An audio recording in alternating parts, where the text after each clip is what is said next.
Hey guys, and welcome back to How Logical. In this tutorial, we're gonna look at how to delete Badoo from your mobile device. Now let's begin. Well, as you can see, I have installed Badoo in my mobile device and right now I'm simply tired of it. Now I want to uninstall Badoo from my mobile device. Here's what we can do about it. Right here is Badoo. I'm simply gonna click and hold on the application and this will open up. Well, it's giving me a few options to select, add to home or uninstall. We do want more options, so let's click on this info button right here and then this will open up. From here, do note that you guys can also disable notifications, disable permissions as well. But right now, we simply want to uninstall. Let's focus at the very bottom.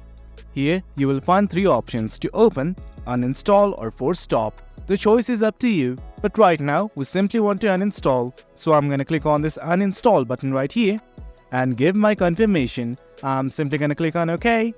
And guys, there you go. As you can see, Badoo has uninstalled from my mobile device. Well, it's easy as that. On your iOS, the process is quite similar as well. Simply click and hold and hit on uninstall. Well guys, that's it. That's how you delete Badoo from your mobile device. Hope you guys found this video informative, and for more content like this, do remember to hit like, share and subscribe. Your support fuels us. Thank you.